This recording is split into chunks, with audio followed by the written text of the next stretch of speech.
이거 놔. 놓으라고. 당신들 누구야? 경찰 불러. 경찰. 비가 억수같이 쏟아지던 8월의 어느 새벽이었습니다. 경기도 외곽의 한적한 전원주택 단지를 가로지르는 건 짐승의 울음소리 같은 여자의 비명이었습니다. 내 팔다리를 짐짝처럼 들어 올린 건 건장한 체격의 사내 셋이었습니다. 검은 옷을 입고 소속도 밝히지 않은 그들은 능숙하게 내 입을 틀어막고 나를 사설구급차의 차가운 바닥으로 내동댕이 쳤습니다. 읍, 읍. 입이 막힌 채 내가 할 수 있는 건 거실 한복판에 서 있는 남편 박준석을 찢어 죽일 듯 노려보는 것뿐이었습니다. 남편은 젖은 머리칼을 쓸어 넘기며 차가운 눈으로 나를 내려다보고 있었습니다. 그의 곁에는 내 아들과 딸이 겁에 질린 채 서 있었습니다. 진우야, 민주야, 엄마 아니야. 아빠가 속이는 거야. 내 마음속 절규가 무색하게 대학생인 아들 진우는 고개를 돌리며 흐느꼈습니다. 엄마, 미안해. 근데 엄마 너무 심해졌어. 거기 가서 제발 치료 좀 받고 와. 아빠가 다 엄마 생각해서 그러는 거래. 딸 민주는 아빠의 등 뒤로 숨으며 내 시선을 피했습니다. 아이들은 이미 남편에게 철저히 세뇌되어 있었습니다. 엄마는 미쳤다. 엄마는 가족을 파괴하고 있다. 이건 엄마를 살리기 위한 유일한 방법이다. 남편이 지난 몇 달간 정교하게 쌓아 올린 가스라이팅의 성벽 안에 내 아이들이 갇혀버린 겁니다. 구급차 문이 쾅 소리를 내며 닫혔습니다. 철컥 밖에서 문이 잠기는 소리가 내 인생이 끝났음을 알리는 사형 선고처럼 들렸습니다. 멀어지는 집 창가에서 남편 준석이 조용히 입꼬리를 올리는 것을 보았습니다. 그놈의 곁에는 어느새 내 올케 서지혜가 나타나 그의 팔을 다정하게 감싸주고 있었습니다. 그게 내가 본 바깥 세상의 마지막 모습이었습니다. 나는 그렇게 내가 일군 집에서 내가 낳은 아이들의 축복 아닌 축복을 받으며 정신병원 폐쇄병동으로 끌려갔습니다. 불과 1년 전만 해도 나는 세상에서 가장 행복한 여자였습니다. 남편 박준석과 시장 바닥에서 시작해 연 매출 수백억의 중소기업 JNS를 일궈냈고 두 아이는 남부럽지 않게 자랐습니다. 사람들은 나를 성공한 여장부라 불렀고 나는 그 칭송이 영원할 줄 알았습니다. 내 불행의 시작은 친절이었습니다. 친정엄마를 일찍 여의고 외롭게 자란 올케 서지혜가 안쓰러워 나는 그녀를 친동생처럼 챙겼습니다. 지혜야, 이 가방 너 들어. 너도 애 엄마인데 좋은 거 하나는 있어야지. 형님, 정말 이 비싼 걸. 너무 감사해요. 전 정말 형님밖에 없어요. 수줍게 웃으며 내 손을 잡던 지혜의 온기. 그게 사실은 내 목을 조를 뱀의 체온인 줄도 모르고 나는 그녀를 우리 집 주말 모임에 매주 초대했습니다. 그런데 어느 순간부터 집안의 공기가 미묘하게 뒤틀리기 시작했습니다. 남편 준석은 원래 무뚝뚝한 사람이었습니다. 그런데 지혜만 오면 그의 입가에 미소가 돌았습니다. 올케는 요리를 참 잘하네. 정희는 손맛이 없어서 맨날 사 먹기만 하는데 말이야. 남편의 가벼운 농담에 지혜는 아이 고모부도 참. 형님이 들으시면 서운하시겠어요 라며 애교 섞인 핀잔을 줬습니다. 그 주고받는 시선 속에 내가 끼어들 자리는 없었습니다. 결정적인 의심이 확신으로 바뀐 건 남편의 휴대폰 때문이었습니다. 남편은 휴대폰을 분신처럼 끼고 살았지만 그날은 깜빡하고 거실 탁자에 두고 샤워를 하러 들어갔습니다. 그때 알림음이 울렸습니다. 지 실장 오늘 농길 옆은 바람이 시원하네요. 그 자리에서 기다릴게요. 우리 회사에 지 실장은 없었습니다. 본능적으로 그 번호를 내 휴대폰에 저장해 보았습니다. 카카오톡 프로필 사진에 뜬 건 내가 사준 명품 스카프를 목에 두르고 화사하게 웃고 있는 지혜의 얼굴이었습니다. 지 실장. 지혜. 성희서 씨 애를 왜 지 실장이라고. 나는 남편의 블랙박스를 뒤졌습니다. 최근 기록은 삭제되어 있었지만 남편이 매일 아침 출근, 시간보다 1시간 일찍 집을 나선다는 사실을 알아냈습니다. GPS 기록이 가리키는 곳은 시, 외곽의 한적한 농로, 고속도로, 교각 아래 사람의 왕래가 전혀 없는 논길이었습니다. 그곳에서 남편은 지 실장과 매일 아침 비례를 즐기고 있었습니다. 내 돈으로 산 차 안에서 내가 아끼던 올케와 내 남편이 몸을 섞고 있었던 겁니다. 나는 증거를 들이밀며 남편을 추궁했습니다. 하지만 남편은 당황하지 않았습니다. 오히려 그는 나를 가엾다는 듯 쳐다보며 한숨을 내쉬었습니다. 정희야, 너 정말 심각하구나. 지 실장은 거래처 과장이야. 이름이 지은이라서 지 실장이라고 부르는 거고. 지의 번호랑 비슷해서 내가 착각한 거야. 어떻게 가족을 상대로 이런 추잡한 상상을 하니? 번호가 똑같은데 무슨 착각이야. 당장 지혜한테 전화해봐. 내가 소리를 지르자 남편은 아이들을 거실로 불렀습니다. 진우야, 민주야. 엄마 좀 봐라. 이제는 숙모까지 의심하면서 아빠를 범죄자 취급해. 엄마 요즘 잠도 못 자고 거실에서 혼자 벽 보고 중얼거리는 거 너희도 봤지? 엄마 정신이 많이 아픈 것 같아.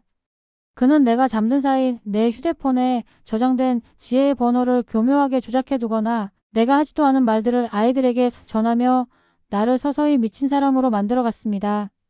친정 남동생에게까지 전화를 걸어 누나가 의부증이 심해져서 올케를 괴롭힌다며 이간질을 했습니다. 가장 무서운 건 돈의 힘이었습니다. 남편은 회사 지분의 50%를 가진 나를 무력화하기 위해 자녀들에게 서류를 내밀었습니다. 엄마 상태가 저런데 지분을 그냥 두면 회사가 망해. 아빠가 잠시 맡아서 관리할게. 너희도 동의하지? 아이들은 아빠의 가짜 눈물에 속아 엄마를 파멸로 이끄는 서류에 도장을 찍었습니다. 사설 구급차에 실려 도착한 곳은 산속에 숨겨진 낡은 정신병원이었습니다. 내 이름은 사라지고 204번 환자가 되었습니다. 나는 미치지 않았어요. 내 남편이 나를 가둔 거라고요. 내 처절한 절규에 돌아오는 건 간호사들의 비웃음과 차가운 주사바늘 뿐이었습니다. 204번 환자분 또 시작이네. 약 들어갑니다. 주사가 내 몸에 퍼지면 뇌세포 하나하나가 진흙탕에 빠지는 기분이었습니다. 혀는 말려 올라가 발음이 뭉개졌고 하루의 절반 이상을 침을 흘리며 초점 없는 눈으로 천장을 봐야 했습니다. 그렇게 6개월이 지났을 무렵 나는 서서히 자아를 잃어가고 있었습니다. 정말 내가 미친 걸까? 박준성 말이 맞나? 하는 의구심이 들 때쯤 내 인생을 바꾼 한 사람을 만났습니다. 바로 병실의 오물을 치우던 60대 청소부 아주머니 김 씨였습니다. 김 아주머니는 병원 내에서 유령 같은 존재였습니다. 아무도 그녀에게 말을 걸지 않았고 그녀 또한 묵묵히 바닥만 닦았습니다. 그러던 어느 날 내가 약 기운에 취해 화장실 바닥에 쓰러져 있을 때 그녀가 다가와 내 귀에 속삭였습니다. 사모님, 약 먹는 척만 하고 뱉어내요. 저 사람들이 사모님 바보 만들려고 작정했어. 깜짝 놀라 눈을 뜬 나에게 그녀는 말했습니다. 사실 그녀의 딸도 몇 년 전 도박빚에 눈이 먼 사위 때문에 이 병원에 강제로 갇혔다가 스스로 목숨을 끊었다고 했습니다. 그녀는 딸을 지키지 못한 죄책감에 이 병원에서 허드레질을 하며 나처럼 억울하게 끌려온 사람들을 지켜보고 있었던 겁니다. 그날부터 김 아주머니와 나의 비밀스러운 공조가 시작되었습니다. 아주머니는 간호사들의 눈을 피해 내가 뱉어낸 알약들을 치워주었고 가끔 주방에서 몰래 챙겨온 설탕물이나 소금기 있는 음식을 건네며 내 정신이 혼미해지지 않게 도왔습니다. 사모님, 다음 주 목요일이에요. 그날 원장님이 외부 세미나 가고 밤 근무 간호사가 새로 들어온 초짜라 빈틈이 생겨요. 내가 식자재 나가는 탑차 뒷문을 살짝 열어둘 테니 죽으림을 다해 뛰어야 해요. 드디어 약속한 목요일 밤 폭우가 쏟아졌습니다. 하늘도 내 탈출을 돕는 듯했습니다. 김 아주머니는 미리 빼돌린 작업복 한 벌을 화장실 칸 안에 숨겨두었습니다. 나는 환자복 위에 작업복을 껴입고 아주머니가 알려준 배식 통로 옆 비상구로 향했습니다. 심장이 터질 듯이 뛰었습니다. 복도 끝에서 간호사들의 웃음소리가 들릴 때마다 나는 벽에 붙어 숨을 죽였습니다. 드디어 도착한 주차장, 거대한 식자재 탑차 한 대가 시동을 걸고 있었습니다. 아주머니의 말대로 뒷문 고리가 살짝 풀려 있었습니다. 나는 오물 냄새가 진동하는 빈 박스들 사이로 몸을 던졌습니다. 잠시 후 차가 덜컹거리며 움직이기 시작했습니다. 병원 정문을 통과할 때의 그 적막함. 경비원이 차를 세우고 기사와 농담을 나누는 소리가 들릴 때 나는 내 손톱이 손바닥을 파고들 정도로 주먹을 꽉 쥐었습니다. 어이 김씨, 오늘 비 많이 오는데 조심히 가시오. 정문 바리케이드가 올라가는 소리와 함께 차가 속력을 냈습니다. 병원의 차가운 공기가 멀어지고 비릿한 빗물 냄새와 함께 바깥 세상의 소음이 들려오기 시작했습니다. 8개월. 인간으로서의 모든 권리를 박탈당했던 그 지옥 같은 무덤에서 이름 없는 청소부. 아주머니의 슬픈 배려 덕분에 나는 비로소 유령이 되어 세상 밖으로 던져졌습니다. 8개월 만에 밟아본 병원 밖의 흙은 차갑고도 비릿했습니다. 간병인의 도움으로 배식 차량 뒷칸에 몸을 숨겨 탈출했을 때 내가 가진 것은 환자복 위에 걸친 낡은 점퍼 하나와 간병인이 찔러준 꼬깃꼬깃한 5만 원권석 장이 전부였습니다. 방공기가 폐부에 닿는 순간 나는 깨달았습니다. 폐쇄병동의 콘크리트 벽보다 더 무서운 것은 이제 내가 돌아갈 곳이 없다는 사실이었습니다. 8개월간 강제로 투여된 약물 때문에 걸음걸이는 술 취한 사람처럼 휘청거렸고 씻지 못한 몸에서는 병원 특유의 소독약 냄새와 땀 냄새가 진동했습니다. 정희야, 정신 차려야 해. 여기서 쓰러지면 다시 그 구덩이로 들어가는 거야.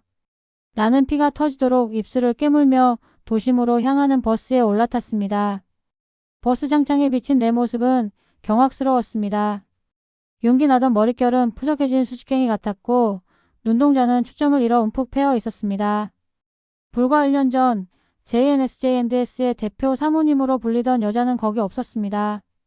오직 복수심만으로 간신히 형체를 유지하고 있는 유령 하나가 앉아있을 뿐이었습니다. 가장 먼저 찾아간 곳은 경기도의 우리 집이었습니다. 내 손으로 벽지를 고르고 내 땀으로 정원을 가꾸었던 내 성. 하지만 현관문 앞에 선 순간 나는 얼어붙고 말았습니다.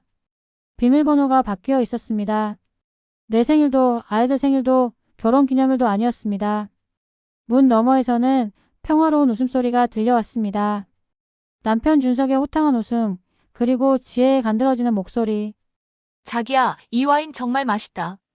형님 없으니까 집이 정말 조용하고 좋네. 그러게. 그 여자가 여기 있을 땐 늘 공기가 무거웠는데 말이야. 진우랑 민주도 이제 적응한 모양이고. 남편의 대답에 나는 가슴이 찢어지는 것 같았습니다. 내 아이들의 이름이 그들의 추악한 대화 속에 오르내리는 것을 견딜 수 없었습니다. 나는 미친 듯이 문을 두드렸습니다. 박준석, 나와. 서지혜, 문 열어. 문이 열리고 나타난 남편의 얼굴은 공포가 아니라 경멸이었습니다.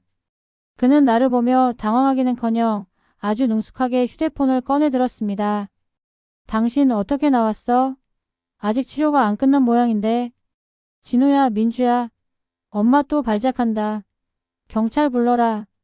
방에서 나온 진우와 민주는 나를 보고 반가워하기는커녕 공포에 질린 눈으로 뒷걸음질 쳤습니다. 엄마, 왜 이래? 아빠가 엄마 거기서 치료 잘 받고 있다고 했는데 왜 이렇게 무섭게 하고 왔어? 제발 그냥 돌아가. 내 자식들이었습니다.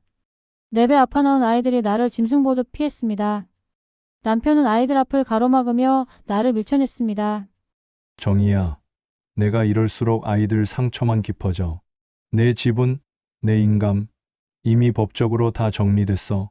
넌 이제 이 집에 아무런 권한이 없다고. 경찰이 도착했을 때 나는 정신병원 탈원자이자 가정폭력 가해자로 취급받았습니다. 남편은 미리 준비해둔 진단서와 목격자 지혜와 아이들의 진술을 내밀었습니다. 나는 다시 끌려가지 않기 위해 밤거리를 도망쳐 나와야 했습니다. 그것이 내 집에서의 마지막 퇴장이었습니다. 사회로 돌아온 지 한 달, 나는 고시원을 전전하며 복수를 계획했습니다. 하지만 세상은 생각보다 훨씬 더 냉혹했습니다. 남편은 내 모든 계좌를 동결시켰고 내가 가진 회사 지분은 정신 이상으로 인한 경영 불능을 이유로 남편에게 위임된 상태였습니다. 법적인 도움을 받으려 해도 변호사들은 내 이야기를 듣고 고개를 저었습니다. 부인, 정신병원 입원 기록이 8개월이나 되시네요. 남편분이 보호 의무자로서 합법적으로 입원시킨 거라 법적으로 다투기가 아주 어렵습니다. 증거가 있으신가요? 불륜 증거 말입니다. 증거. 내 눈으로 본 것 외에는 아무것도 없었습니다. 나는 지푸라기라도 잡는 심정으로 인터넷을 뒤져 심부름센터와 민간조사 업체를 찾았습니다. 그게 또 다른 지옥의 시작일 줄은 몰랐습니다. 첫 번째 업체는 강남의 화려한 오피스텔에 있었습니다. 대표라는 남자는 자신만만하게 말했습니다. 아이고 사모님, 이런 사건은 저희 전문입니다. 착수금 1,000만 원만 입금하시면 일주일 안에 남편분 침대 위 사진까지 찍어다 드립니다. 나는 고시원 보증금을 빼고 지인들에게 빌린 돈을 털어 그에게 건넸습니다. 하지만 일주일 뒤 그 남자는 연락이 두절되었습니다. 사무실을 찾아갔을 때는 이미 빈 방이었고 건물 관리인은 그런 사람들 한 달만 계약하고 도망가는 사기꾼들이다라고 혀를 찼습니다. 두 번째 업체는 더 악랄했습니다. 500만 원을 받고 조사를 시작하는 척하더니 오히려 내 남편에게 연락을 했습니다. 박 대표님, 사모님이 저희한테 조사를 의뢰하셨는데 저희가 이거 어떻게 처리해 드릴까요? 사례금만 넉넉히 주시면 정보를 다 넘겨드리고 사모님께는 가짜 자료를 주겠습니다. 남편은 그들에게 돈을 주었고 그들은 나에게 와서 남편분은 여자 안 만납니다. 사모님이 망상을 하시는 것 같네요. 라며 나를 비웃었습니다. 절망은 사람을 짐승으로 만듭니다. 나는 그들에게 소리를 지르며 대들었지만 돌아오는 건 차가운 냉대와 미친 여자가 행패 부린다는 조롱뿐이었습니다. 돈도 다 떨어지고 몸도 마음도 완전히 소진된 상태.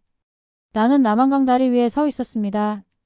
이렇게 죽으면 저 둘만 좋은 일 시키는 건데 하지만 더 이상 버틸 힘이 없어.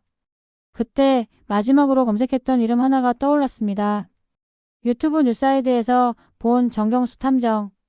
다른 업체들과 달리 실명을 걸고 얼굴을 공개하며 활동하던 사람이었습니다. 나는 마지막 남은 힘을 쥐어짜 그를 찾아갔습니다. 서울 서초동의 작은 사무실. 화려하지는 않았지만 책상마다 쌓인 기록물들이 그의 성실함을 대변하고 있었습니다. 탐정님, 제가 미친 게 아니라는 걸 좀 증명해 주세요. 제 이혼이 문제가 아니라 제가 제정신이라는 걸 제 아이들에게 보여주고 싶어요. 나는 정 탐정 앞에서 8개월간의 병원 기록과 남편의 가스라이팅 그리고 사기꾼들에게 당한 일들을 횡설수설 쏟아냈습니다. 누군가 내 이야기를 믿어줄까 싶어 몸이 덜덜 떨렸습니다. 정 탐정은 내 말을 끊지 않고 2시간 동안 묵묵히 듣기만 했습니다. 그리고 그는 내가 내민 푸석푸석한 손을 가만히 내려다보며 말했습니다. 한정혜 씨, 당신은 미치지 않았습니다. 미친 건 당신을 그렇게 만든 세상이고 당신 가족들입니다. 이제부터 그 가면을 제가 벗겨드리겠습니다. 그의 한마디에 8개월 동안 얼어붙어 있던 내 눈물이 터져 나왔습니다. 그는 곧바로 사건 분석에 들어갔습니다. 지금 가장 큰 문제는 두 사람의 치밀함입니다. 숙박업소를 절대 이용하지 않는다는 건 이미 들킬 경우를 대비해 훈련됐다는 뜻입니다. 하지만 인간은 습관의 동물입니다. 특히 불륜이라는 자극은 일상적인 공간에서는 채워지지 않죠. 그들이 만나는 논길, 그곳이 정답입니다. 정 탐정은 내 남편의 동선을 일주일간 분석했습니다. 남편은 중소기업 대표답게 일정은 매우 규칙적이었습니다. 아침 7시 30분에 출근하는 척 집을 나서지만 회사가 아닌 외곽순환도로를 타고 경기도 시흥의 한 농로로 빠졌습니다. 한정혜 씨, 남편분은 고속도로 아래 논길을 약속 장소로 씁니다. 이곳은 차가 없으면 접근이 불가능하고 주변이 탁 트여 있어 누군가 접근하면 바로 알 수 있는 요새 같은 곳입니다. 정 탐정은 그곳에 잠복하기 위해 낡은 트럭 한 대를 준비했습니다. 인근 농민처럼 보이기 위함이었습니다. 그는 새벽 4시부터 그곳에서 진흙탕을 구르며 매보겠습니다. 나는 그의 트럭 안에서 숨죽이며 남편의 차가 나타나길 기다렸습니다.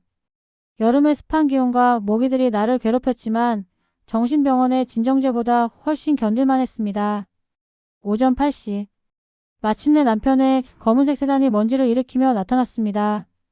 그리고 5분 뒤 은색 경차 한 대가 반대편에서 들어왔습니다. 지혜였습니다. 차문이 열리고 지혜가 남편의 차로 옮겨 탔습니다. 두 사람의 차는 고속도로 교각 아래 어두운 그늘에 멈춰 섰습니다. 정 탐정은 망원 렌즈를 장착한 카메라를 들었습니다. 지금입니다. 망원경 너머로 비친 광경은 추악했습니다. 지혜는 남편의 품에 안겨 가증스럽게 웃고 있었고 남편은 그녀의 머리를 쓰다듬으며 무언가 속삭이고 있었습니다. 아마도 내 재산을 어떻게 완전히 처분할지, 내 아이들을 어떻게 더 완벽하게 세뇌할지 모의하고 있었겠지요. 정 탐정은 셔터를 눌렀습니다. 찰칵 찰칵. 그 소리는 내 억울한 8개월을 보상하는 승리의 종소리처럼 들렸습니다. 한정혜 씨, 잘 보세요. 이게 당신을 병원에 가둔 사람들의 진짜 모습입니다. 차량의 흔들림, 지혜의 옷매무새를 다듬는 모습, 그리고 두 사람이 나누는 대화가 고성능 지분 마이크를 통해 녹음되었습니다. 준석 씨, 그 할망구 병원에서 영원히 못 나오게 하면 안 돼. 진우도 이제 나를 엄마처럼 따르는데. 걱정 마. 내가 손 써놨어. 이제 JNS도 온전히 우리 거야. 그 녹음을 듣는 순간 나는 더 이상 유령이 아니었습니다. 나는 다시 한정이로 태어났습니다. 나를 죽이려 했던 그 놈끼리 이제는 그들의 무덤이 될 준비를 마쳤습니다. 논길 너머로 먼지가 피어오르고 남편 박준석의 검은색 세단이 멈춰 섰을 때 내 심장은 8개월 전 사설 구급차에 실려가던 그 밤처럼 세게 동요했습니다. 하지만 이번에는 공포가 아니었습니다. 먹잇감을 노려보는 포식자의 긴장감이었죠. 정경수 탐정은 숨소리조차 내지 않고 카메라의 뷰파인더를 응시하고 있었습니다. 정혜 씨, 지금부터 일어나는 일들은 법정에서 당신의 8개월을 보상해줄 유일한 열쇠가 될 겁니다. 절대로 눈을 돌리지 마세요. 정 탐정의 목소리는 차분했지만 단호했습니다. 그는 미리 분석한 태양의 각도와 차량의 썬팅 농도까지 계산해 자리를 잡았습니다. 남편의 차 안은 그들에게 가장 안전한 이동식 밀실이었습니다. 숙박업소는 기록에 남고 오피스텔은 이웃의 눈이 무서웠을 겁니다. 하지만 이 허허벌판 논길, 고속도로, 교각 아래의 어둠은 그들에게 완벽한 은신처였죠. 은색 경차에서 내린 올케 지혜가 남편의 차 조수석에 올라탔습니다. 차문이 닫히자마자 두 사람의 그림자가 하나로 겹쳐졌습니다. 나는 망원 렌즈 너머로 그 광경을 똑똑히 보았습니다. 지혜는 내가 사준 실크 스카프를 벗어 던지며 남편의 목을 감싸 안았습니다. 탐정님, 저거 다 지키고 있나요? 네, 아주 선명합니다. 특히 차량의 흔들림과 창문에 비치는 실루엣, 그리고 제가 설치한 지향성 마이크가 두 사람의 대화까지 다 잡아내고 있습니다. 정 탐정은 말하며 장비의 수치를 미세하게 조정했습니다. 그는 단순히 사진 몇 장을 찍는 수준이 아니었습니다. 차량이 도착한 시간, 머무른 시간, 지혜가 내릴 때의 옷차림 변화, 심지어 두 사람이 차 안에서 마신 생수병의 브랜드까지 기록하고 있었습니다. 이것이 바로 전문가와 사기꾼의 차이였습니다. 증거 수집이 진행되는 동안 정 탐정은 내게 또 하나의 숙제를 내주었습니다. 바로 내 아이들, 진우와 민주의 마음을 확인하는 것이었습니다. 한정혜 씨, 남편을 법적으로 무너뜨리는 것보다 중요한 건 아이들을 가스라이팅의 늪에서 꺼내는 겁니다. 그들이 아빠의 추악한 진실을 보지 못하면 당신의 승리는 반쪽짜리가 될 거예요. 정 탐정의 조언에 따라 나는 아이들의 동선을 파악했습니다. 아들 진우는 대학 근처 카페에서 친구들과 시간을 보내고 있었고 딸 민주는 학원을 마치고 나오는 길이었습니다. 나는 멀리서 아이들을 지켜보았습니다. 그런데 내가 본 광경은 예상보다 훨씬 더 참혹했습니다. 남편 박준석은 아이들에게 경제적인 보상을 미끼로 엄마의 부재를 정당화하고 있었습니다. 진우는 아빠가 새로 사준 외제차를 타고 친구들에게 자랑하고 있었고 지혜는 엄마의 빈자리를 차지해 아이들과 쇼핑을 다니며 착한 숙모 연기를 하고 있었습니다. 내가 잠복 끝에 진우를 몰래 불러냈을 때 진우의 첫마디는 나를 무너뜨렸습니다. 엄마, 제발 나타나지 마. 숙모가 그러는데 엄마가 오면 우리 집 다시 지옥된대. 아빠가 엄마 치료비로 수억 썼다는데 왜 이렇게 이기적이야? 아들의 눈에는 증오가 서려 있었습니다. 남편은 8개월 동안 아이들에게 내가 얼마나 괴물이었는지를 주입시킨 겁니다. 지혜는 옆에서 너희 엄마는 너희보다 돈을 더 사랑했다며 이간질을 했겠지요. 정 탐정은 울고 있는 내게 말했습니다. 슬퍼하지 마세요. 저건 아이들의 진심이 아니라 박준석이 설계한 가짜 기억입니다. 우리가 그 가짜를 부술 증거를 완성하면 아이들은 스스로 돌아올 겁니다. 불륜 증거만으로는 부족했습니다. 내가 8개월간 억울하게 갇혔다는 사실, 즉 불법 감금을 증명해야 남편을 형사처벌하고 회사 경영권을 완전히 되찾을 수 있었습니다. 정 탐정은 내가 입원했던 병원의 내부 비리를 파헤치기 시작했습니다.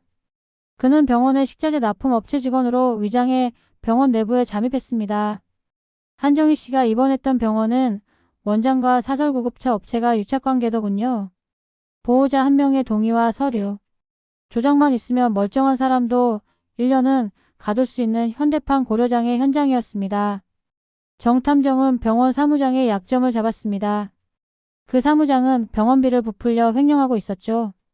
정 탐정은 그 증거를 내밀며 사무장을 압박했습니다. 결국 사무장의 입에서 결정적인 진술이 터져 나왔습니다. 박준석 대표가 원장에게 뒷돈 1억을 찔러줬습니다. 아내가 절대 제정신으로 나가게 하지 말라고 약을 최대한 3개 쓰라고 지시했죠. 진단서요? 그거 다 가짜입니다. 원장이 이름만 빌려준 거예요. 그 녹취록은 내게 승리의 확신을 주었습니다. 남편은 나를 단순히 정신병자로 몰아세운 것이 아니라 돈을 써서 내 영혼을 살해하려 했던 것입니다. 정탐정은 이 자료를 바탕으로 보건복지부와 검찰에 제출할 보고서를 작성했습니다. 잠복 15일째 되던 날 드디어 결정적인 장면이 포착되었습니다. 그날은 비가 부슬부슬 내리는 날이었습니다. 남편의 차 안에서 지혜와 준석이 평소보다 격렬하게 다투는 모습이 보였습니다. 지혜가 차 문을 열고 내리려 하자 남편이 그녀의 팔을 거치게 잡아당겼습니다. 준석 씨, 언제까지 기다려야 해? 그 여자 지분 정리 다 됐다며. 왜 이혼 안 해줘? 나 언제까지 숨어서 이 짓 해야 하냐고. 지혜의 비명소리가 정탐정이 설치한 고성능 마이크에 고스란히 담겼습니다. 기다려. 지혜야. 상속세 문제랑 경영권 승계 문제가 복잡해. 그 할망구가 병원에서 소송이라도 걸면 우리 다 끝장이야. 지금 변호사랑 짜고 유언장 공증까지 준비 중이니까 조금만 참아. 유언장 공증. 남편은 내가 병원에서 죽을 것을 대비해 혹은 죽은 것처럼 위장해 내 재산을 모두 지혜와 자신에게 승계하려는 서류까지 조작하고 있었던 겁니다. 정탐정은 이 모든 대화를 영상과 결합해 편집했습니다. 정혜 씨, 보십시오. 두 사람이 당신의 재산을 어떻게 나눠 가질지, 당신의 죽음을 어떻게 설계하고 있는지 다 나왔습니다. 이제 이 밀실의 벽을 부술 시간입니다. 우리는 확보된 증거를 들고 이혼 전문 변호사를 찾았습니다. 변호사는 정탐정이 가져온 자료를 보고 경악을 금치 못했습니다. 이건 단순한 이혼 소송이 아닙니다. 강제 감금, 사문서 위조, 배임 및 횡령, 형사 고소가 줄줄이 이어질 사안이에요. 특히 탐정님이 확보하신 이 논길 영상은 두 사람의 관계뿐만 아니라 범죄, 공모 정황까지 담겨 있어 치명적입니다.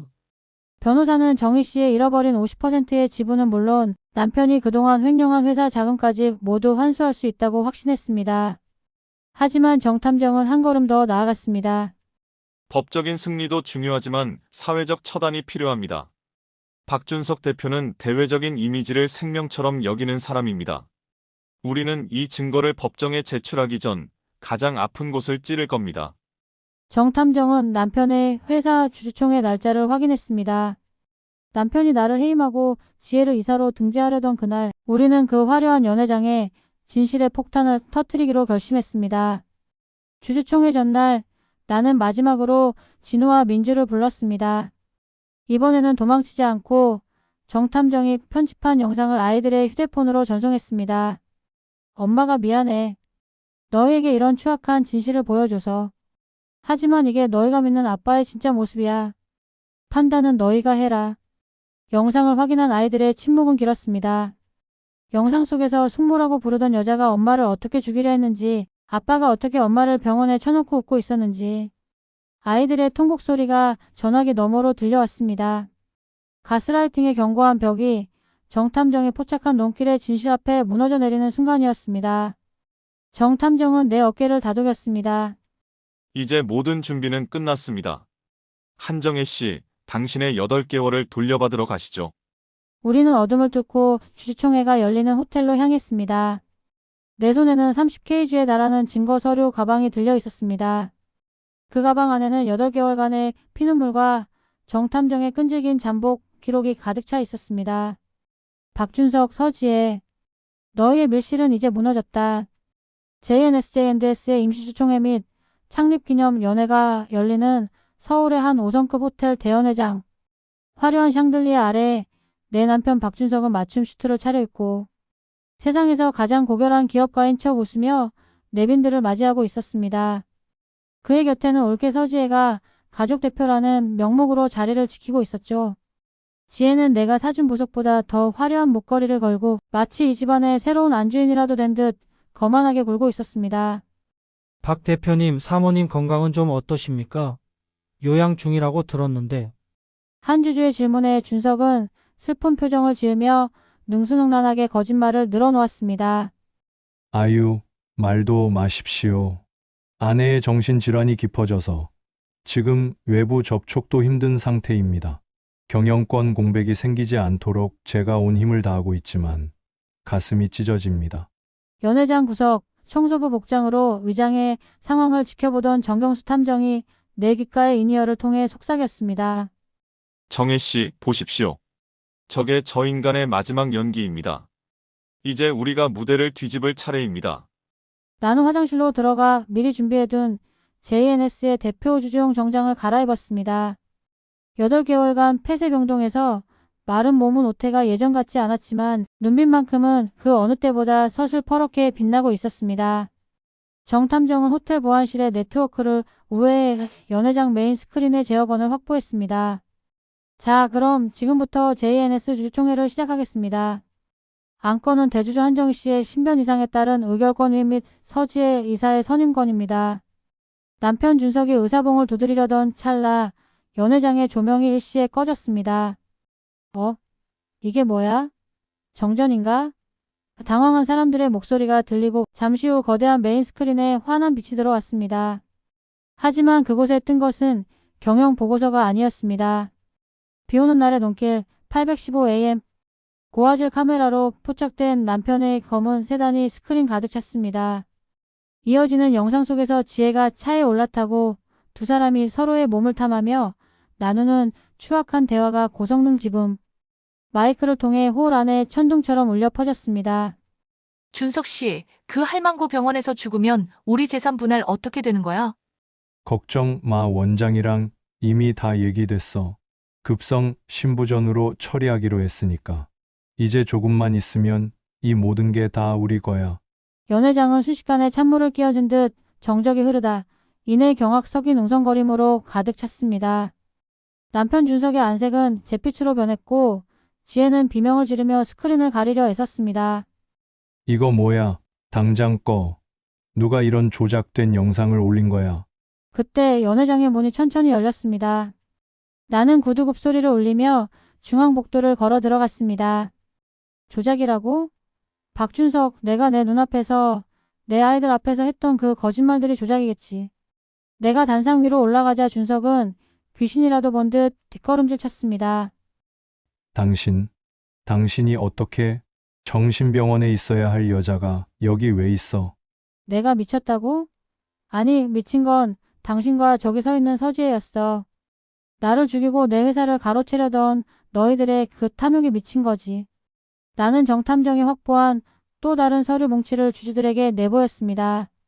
정신병원 원장의 자백이 담긴 진술서, 남편이 원장에게 입금한 1억 원의 송금 내역, 그리고 내가 제정신이라는 대학병원의 정밀 진단서였습니다. 오늘 이 자리에 모인 주주 여러분, 저는 박준석 대표에 의해 8개월간 강제 감금당했습니다. 그동안 그는 제 지분을 도용해 회사를 망치고 있었습니다. 저는 이 시간부로 박준석 대표의 모든 직위를 해임하고 불법 감금 및 횡령죄로 형사 고소를 진행하겠습니다. 그때 연회장 뒤편에서 경찰들이 들이닥쳤습니다. 정 탐정이 미리 검찰과 공조하여 영장을 발부받아 대기하고 있었던 겁니다. 남편 준석과 올케지혜의 손목에 차가운 수갑이 채워졌습니다. 이거나 내가 누군지 알아? 정희야, 내가 잘못했어. 한 번만 살려줘. 비굴하게 무릎을 꿇는 준석을 보며 나는 8개월간 삼켰던 피눈물을 닦아냈습니다. 재판은 치열했습니다. 남편은 아내의 우울증 치료를 위한 선의였다고 주장했지만 정경수 탐정이 제출한 24시간 밀착 잠복 기록과 논길 영상은 그 어떤 변명도 허용하지 않았습니다. 특히 정 탐정이 추적해낸 사설구급차 업체의 불법 행위 기록은 결정타였습니다. 재판장은 판결문을 낭독했습니다. 피고인 박준석은 부부간의 신뢰를 저버린 것을 넘어 재산을 가로채기 위해 멀쩡한 배우자를 정신병원에 감금하고 약물을 강요하는 등 반인륜적 범죄를 저질렀다. 이에 징역 7년을 선고한다. 공범인 올케지혜에게도 징역 4년의 실형이 내려졌습니다. 그녀가 법정에서 끌려나가며 내게 퍼부은 저주 섞인 욕설은 내게 아무런 타격도 주지 못했습니다. 그녀는 이제 내가 사준 명품 옷이 아닌 빳빳한 수위를 잇게 될 테니까요. 더 중요한 승리는 회사 경영권의 수복이었습니다. 법원은 남편이 불법적으로 행사했던 지분 의결권을 무효화했고 나는 다시 JNS의 실질적인 주인으로 돌아왔습니다.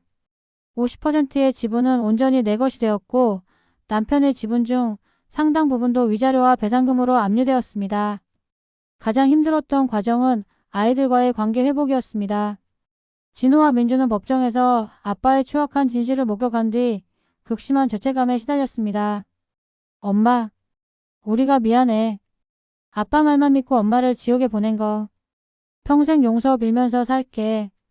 아이들은 매일 밤 내 발치에서 울었습니다. 나는 아이들을 안아주었습니다. 아니야, 너희 잘못이 아니야. 너희를 이용한 그 인간들이 나쁜 거지. 이제 다시 시작하면 돼. 가스라이팅은 무서운 병이지만 진실이라는 약 앞에서는 서서히 치유되기 마련입니다. 우리는 함께 상담을 받으며 8개월간의 공백을 메워나갔습니다. 아이들은 이제 아빠의 외제차가 아닌 엄마의 정직한 땀방울을 존경하는 성인으로 성장하기 시작했습니다. 모든 소송이 마무리된 뒤 나는 정경수 탐정의 사무실을 다시 찾았습니다. 그에게 건넨 건 두둑한 사례금과 함께 내가 직접 만든 정성 어린 도시락이었습니다.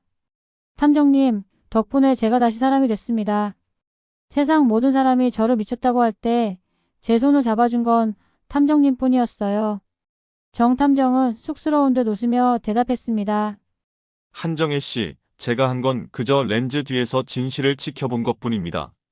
버텨낸 건 당신의 의지였죠. 이제 논길 같은 데 가지 마시고 밝고 넓은 길로만 다니세요. 사무실을 나오는 내 발걸음은 깃털처럼 가벼웠습니다. 나는 이제 유령이 아닙니다. 나는 한정희입니다. 나는 새로 일군 회사의 집무실 창밖을 내다보았습니다. 세상은 여전히 시끄럽고 복잡하지만 이제는 압니다. 진실은 아무리 깊은 논길 아래 묻어두어도 반드시 수면 위로 떠오른다는 것을. 그리고 나를 지키는 힘은 타인의 인정이 아니라 내 스스로를 믿는 마음에서 나온다는 것을요. 나는 책상 위에 놓인 가족 사진을 어루만졌습니다. 그 속에는 이제 박준석의 자리는 없습니다. 대신 당당하게 웃고 있는 나와 두 아이, 그리고 우리를 도왔던 고마운 사람들의 마음만이 가득합니다. 내 인생의 이 막은 이제부터 진짜 시작입니다.